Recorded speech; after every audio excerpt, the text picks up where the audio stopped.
Moving on, global warming has posed a myriad of challenges to the agriculture sector, and this has greatly altered farming practices. Susan Mwangi visited a dairy farmer in central Kenya and compiled the following story on how dairy farmers have adopted sustainable agricultural practices in the face of climate change.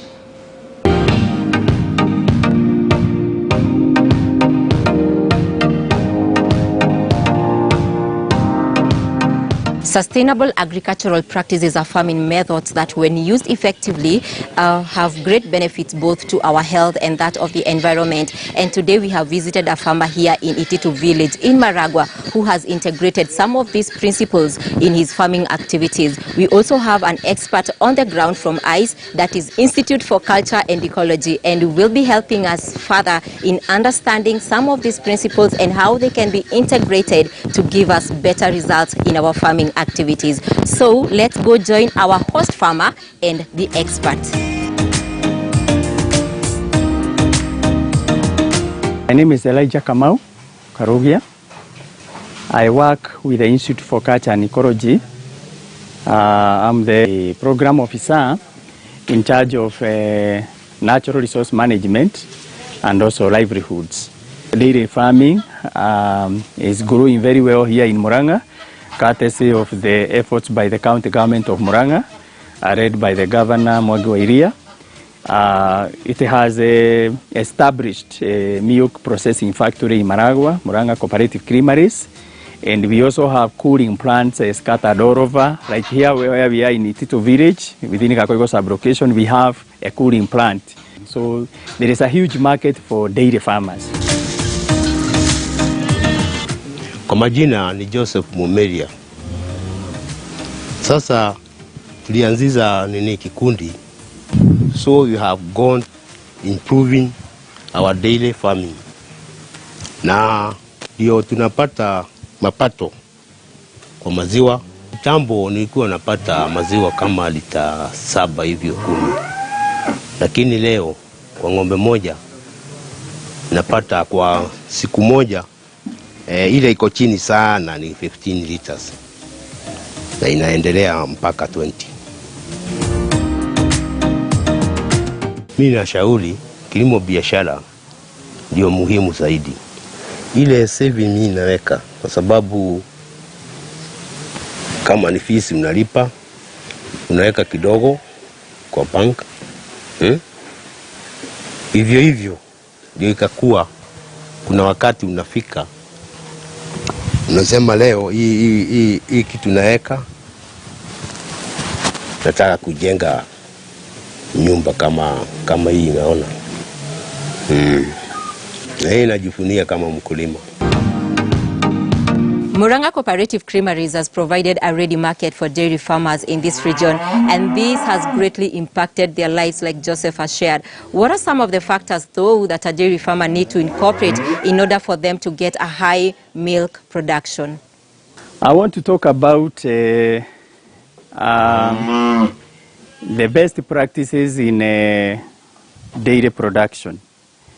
And I also touch on some of the bad practices. Now, production or high production or low production is determined by a number of factors, or productivity is determined by a number of factors. So one of them is the selection of the breeding stock. That is the choice of the breed of the animal that you want to stock. You need to look at the records for that particular animal. One, to know the lineage. Genetics plays an important role in determining the productivity of an animal. It accounts actually for 30%. The other thing that farmers need to take into account is the management. Management accounts for 70%. So like here, he has already gotten it right in terms of selecting high-producing breeds. That is Asha and Frisian. But then what about management? Management has a number of aspects, and one of them is housing. If I look at this livestock shed, I can see it has a provision for the sleeping area. It has a provision for the danging area. It has a provision for sunlight to come through at least a portion of this cow shed. has a provision for allowing sunlight to come through, because animals, like any other living organisms, require sunlight, and that is very important. Then when it comes to feeding, he has a number of feeding troughs, and he also has the watering troughs. Very, very important. Now, an animal, just like human beings, requires a balanced diet. And a balanced diet comprises of energy, that is carbohydrates. It comprises of proteins. Those are the two major components in the livestock feed. That is energy, that is carbohydrates, and proteins. But then, we also need minerals. Animals need minerals. Minerals are very, very important, both for maintaining the health of the animals and also for boosting productivity. One mistake that farmers do, especially here in Maragua. Maragua is a banana growing area. There is a big mistake which I want to talk about. Two mistakes farmers do. The bananas are very abundant here, and farmers fall into the temptation of chopping these banana stems and giving to the livestock. Now these banana stems or pseudo stems have a lot of fiber. These fibers are not important for the digestive system. Sometimes they can break. And if there is obstruction, then that animal faces the danger of dying. So, and again, nutritionally, these stems only have water. They do not have any other nutritional value. The other mistake that farmers do here, this again is a maize growing area. Farmers normally harvest maize and give the maize stalk to the livestock. This one has very low value. And I want to say that grass plants normally increase in nutritional status up to the flowering stage. The harvesting of napier grass should be done at the right time, when the napier grass is at least 1 meter high or tall. Because if you allow it to develop the canes, these canes reduce the nutritional value of the napier grass. So you try as much as possible to harvest when it is around 1 meter high, so that you have a lot of materials for consumption, and you reduce these fibrous materials which may not be of great value to the animals.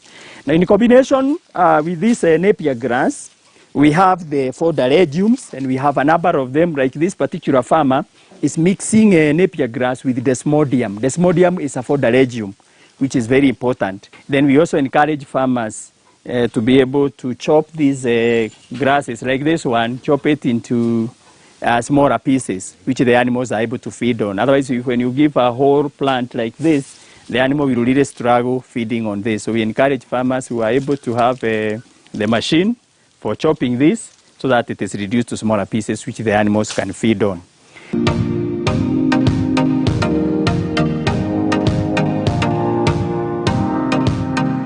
There are some benefits that accrue from dairy farming. And one of them is establishment of biogas. Biogas is one form of clean energy. And the good thing is that apart from the initial cost of installation, there are no other running costs. And a farmer with as little as a herd of 2 animals can afford to have a biogas. And you don't have to have a very big one, because it depends on the size of the family and the energy needs for that particular family. Ile biogas ni muhimu sana kwa sababu hutumii kuni. Hata kama uko na miti ukati. Kwa sababu ile waste product ya ng'ombe inaweka hapo, tena inakuwa manure. Hatumii mafuta ya taa ama kuni ama nini ama this chako. Tangu nitengeneze hiyo biogas, hakuna shida ya kupika. Water is a very important ingredient in farming or in farming business, and rain-fed agriculture is no longer reliable. We are encouraging farmers to embark on water harvesting. And water harvesting can be done in 2 ways. There is a roof catchment, like on the farm, or in this farm where we are, the farmer has done a lot in terms of putting gutters to collect the water from the rooftop, and which he intends to put in some underground storage tank and use it for domestic use and also for agriculture. Farmers to harvest the runoff water, the water that collects on the ground, you channel it to some depression. We encourage lining that depression with a polythene liner so as to reduce loss of water through underground seepage. So water is very, very important, and water harvesting can go a long way in improving the productivity of the farm.